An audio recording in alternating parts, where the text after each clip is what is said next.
Buenos días, nuestro grupo está conformado por Melissa Machuca, Mabel Morocho y quien les habla Dayana Reyes. En este video vamos a exponer el capítulo 1 y 2 del libro ¿Cómo se ganan los juicios? El abogado litigante del autor Francis Lee Bailey. En el primer capítulo nos habla sobre el oficio de un abogado litigante, ya que este capítulo entendimos que describe la estructura jerárquica de los ejercicios de la ley, respetando por una pirámide en donde en la base se encuentran los clientes y los abogados especializados. Los abogados especializados en áreas como la redacción de contratos, testamentos, fideicomisos y otros. Estos abogados se encargan de las tareas más básicas pero esenciales dentro del sistema legal, ya que en el siguiente nivel se sitúan los abogados intérpretes de la ley, quienes tienen la responsabilidad de aclarar el significado de los términos legales en documentos y reglamentos, especialmente eh, cuando surgen dudas sobre su interpretación. En aquellos casos donde la interpretación legal no es aceptada o existen desacuerdos sobre los hechos, eh, se requiere la intervención de mediadores, ya que estos profesionales buscan resolver las disputas mediante el análisis de los motivos subyacentes del conflicto, intentando llegar a un acuerdo entre las partes. Sin embargo, si la mediación no tiene éxito, el litigio se convierte en la última instancia, donde el abogado, eh, donde el abogado litigante asume el papel crucial presentando el caso ante el tribunal y defendiendo los intereses de su cliente. Este primer capítulo, subraya la importancia de la preparación y especialización de los abogados litigantes. A diferencia de otras profesiones, como la medicina, el sistema legal estadounidense no cuenta con un proceso de certificación estricta para los litigantes, lo que permite que el abogado sin experiencia adecuada pueda llevar casos ante los tribunales, ya que esta falta de regulación puede poner en riesgo los intereses de los clientes, quienes pueden verse afectados por la falta de habilidad y conocimiento de su defensor, ya que durante el juicio el abogado litigante debe tener un control absoluto un control absoluto sobre todos los aspectos del caso, ya que esto incluye la preparación de evidencias, la formulación de preguntas a los testigos y la realización de argumentación ante el jurado. Este último tiene la facultad de determinar los hechos del caso y su evaluación sobre la credibilidad de los testigos, ya que es en la práctica casi inapelable. Por lo tanto, el litigante debe estar preparado para presentar su caso de manera convincente y estratégica. Por último, este capítulo concluye con un ejemplo de un caso sobre una disputa de cortineros, que ilustra cómo la falta de una investigación exhaustiva parte del abogado litigante puede llevar a una injusticia, incluso Incluso si siguen todos los procedimientos legales de manera adecuada.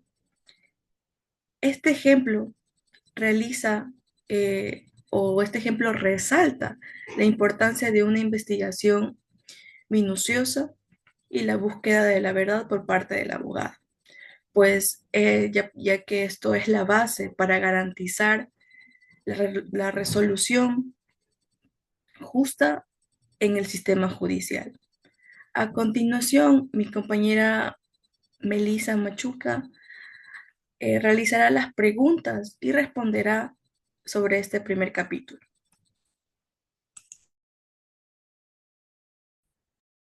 Bueno, vamos a comenzar con 5 preguntas. Y la primera es, ¿cuál es la estructura piramidal del ejercicio de la ley y qué niveles lo componen? Bueno, aquí como respuesta podemos decir que la estructura piramidal del ejercicio de la ley se compone en los siguientes niveles. Primero va la base. Aquí van los clientes y abogados que ejercen diferentes especialidades, redactan contratos, testamentos, fideicomisos, patentes, entre otros. El siguiente nivel va a abogados que son intérpretes de la ley, que aclaran el significado del lenguaje en documentos y reglamentos. El tercer nivel, aquí ya van los mediadores que intentan resolver disputas cuando hay desacuerdos. Y en la cúspide van los abogados litigantes que manejan los casos que ya llegan a un juicio. Como segunda pregunta tenemos, ¿por qué el autor considera problemática la falta de certificación especializada para abogados litigantes? El autor considera esto problemático porque permite que cualquier abogado, sin importar su nivel de experiencia o preparación, pueda manejar dichos casos en tribunales, a diferencia de la medicina, donde hay certificaciones rigurosas para especialidades. En el derecho no existe un sistema que nos garantice la competencia de los abogados litigantes y esto puede resultar en un mal servicio a los clientes y en resultados que sean desfavorables para los casos. Como tercera pregunta tenemos, ¿qué papel juega el jurado en un litigio y cuáles son las limitaciones para apelar sus decisiones? Bueno, aquí podemos decir que el jurado tiene el papel fundamental de detener los hechos del caso y decidir a qué testigos él va a creer. Sus decisiones son prácticamente ya definidas y no pueden ya ser apeladas. La única manera de apelar un caso ya es basándose en los errores del juez, eh, pero no las decisiones ya del jurado sobre la credibilidad de los testigos o su interpretación ya sobre dichos hechos. Bueno, como cuarta pregunta tenemos, ¿cuál es la importancia de la investigación en el trabajo del abogado litigante según el caso? Y ejemplo de los cortineros. Según el caso de los cortineros, la investigación es crucial, porque una investigación que está inadecuada puede resultar en una injusticia, incluso cuando ya se siguen todos los procedimientos legales, así estén correctamente. En el ejemplo, si el abogado hubiera investigado un poco más a fondo, habría descubierto evidencia que sea crucial, como los registros telefónicos completos, los horarios de reuniones del cliente y la relación entre el vendedor y la secretaria, lo que esto puede haber cambiado el resultado del caso. Y como quinta y última pregunta, podemos decir, ¿qué diferencia señala el autor entre la especialización en medicina y en derecho? El autor señala que en medicina la preparación es larga y los exámenes son rigurosos. Hay normas estrictas de certificación, los títulos de especialista garantizan un alto nivel ya de habilidad y experiencia.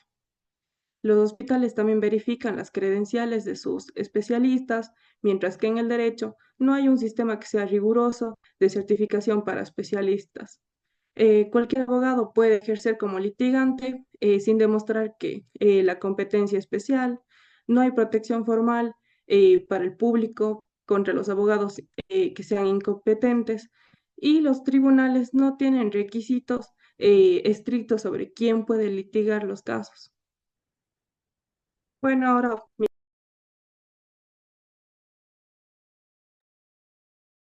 Bueno, ahora vamos a hablar del capítulo 2 que habla sobre qué clase de persona es un abogado litigante. Aquí habla sobre las características que deben tener los abogados para poder destacarse en los tribunales. Según el autor Bailey, los buenos abogados litigantes nacen, no se hacen, pero también tenemos que saber que es importante tener un buen nivel intelectual. Lo que aquí realmente marca la diferencia son las habilidades como la confianza y la disciplina, que lo vamos desarrollando con la práctica y la experiencia. Así que lo ideal es comenzar eh, para esta carrera desde la universidad. Es decir, que aprovechemos de estos años para poder leer y desarrollarnos correctamente, ya que el lenguaje es una herramienta, la herramienta más importante que debe dominar un abogado. Además, se recomienda una buena formación en las áreas como lo que es filosofía, historia y psicología, porque estas áreas nos ayudan a entender mejor a las personas, a poder analizarlas, asimismo a poder analizar los problemas y a tomar decisiones de una manera mucho más lógica. Asimismo, el autor enfatiza que el dominio del lenguaje, tanto hablado como escrito, es clave en esta profesión. Un buen abogado litigante necesita ser persuasivo y claro al expresar sus ideas, o sea, su principal arma aquí no es la fuerza, sino la capacidad de convencer a los jueces, jurados y a las otras partes del proceso. Otra habilidad fundamental es la capacidad de tomar decisiones rápidas y acertadas, especialmente bajo presión, pero no quiere decir que debemos tomar malas decisiones, al contrario, hay que saber cómo manejarlo siendo eficientes. Un claro ejemplo que nos da aquí el autor es con el de un piloto que deberá reaccionar rápido para evitar algún accidente. Asimismo, un buen abogado litigante deberá estar preparado ante cualquier problema que se llegue a presentar, que quizás no estaba planeado, pero deberá resolverlo de manera eficiente. Finalmente, el autor Bailey resalta la importancia de la ética y la honestidad. Un buen abogado no manipula las reglas ni utiliza estrategias que no son éticas. Su objetivo no es simplemente ganar de una manera deshonesta, sino garantizar que se haga justicia. Los abogados que se guían por la ética no solo son mejores profesionales, sino que también contribuyen a la imagen y a la confianza en el sistema judicial. A continuación, mi compañera dará 5 preguntas más relevantes sobre este capítulo. Bueno, vamos a comenzar con la primera pregunta, que esta nos dice, ¿qué habilidades son esenciales para un buen abogado litigante? Bueno, las habilidades esenciales, estas incluyen un buen dominio del lenguaje, confianza, disciplina, determinación y la capacidad de tomar decisiones rápidas y acertadas. Además, la práctica constante y la experiencia son fundamentales para perfeccionar estos hábitos y estas habilidades. Como segunda pregunta tenemos, ¿cuándo debe comenzar la preparación para convertirse en un abogado litigante? Bueno, la preparación debe comenzar durante los años de estudio en la Facultad de Derecho, cuando los estudiantes son más susceptibles de ampliar sus horizontes y desarrollar las habilidades que son necesarias para la abogacía litigante. Tercera pregunta, ¿por qué el dominio del lenguaje es tan importante para un abogado litigante? Bueno, aquí podemos decir que el lenguaje es la herramienta principal de un abogado litigante, ya que todo su trabajo depende de la capacidad que él comunique y persuada a través de la palabra escrita y hablada. Un abogado eh, que domina el lenguaje tiene una ventaja significativa sobre aquellos que no lo hacen. Cuarta pregunta, ¿qué cualidades personales necesita un abogado litigante para tomar decisiones acertadas? Bueno, un abogado litigante necesita tener la capacidad de tomar decisiones que sean eh, rápidas, confiadas y acertadas, especialmente cuando ya es una situación de crisis donde ya la presión es alta y las decisiones deben tomarse en el momento. Bueno, y como quinta y última pregunta tenemos, ¿qué importancia tiene la ética en la práctica del derecho según Bailey? La ética es fundamental para un abogado litigante. Bailey enfatiza aquí que un abogado debe siempre actuar con honestidad y no manipular al sistema judicial para ganar un caso. La verdadera victoria radica ya en la justicia y en la búsqueda de la verdad, no en ganar a toda costa. Bueno, ahora voy a dar una pequeña conclusión en general. Los capítulos analizan el rol del abogado litigante desde dos perspectivas. La primera es la estructura del ejercicio legal y las cualidades necesarias para destacar en esta profesión.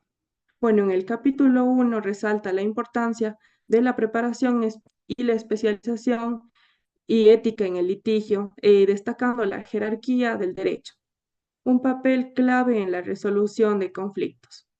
Éxito en juicio requiere la investigación, la estrategia y la persuasión. En el capítulo 2 aquí aborda de habilidades esenciales como confianza, disciplina, dominio del lenguaje y pensamiento crítico,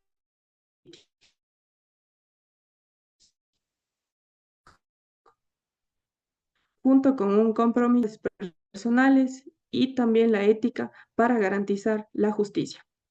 Muchas gracias. Bueno, eso sería lo último de la lectura crítica de los capítulos 1 y 2 del libro Cómo se ganan los juicios.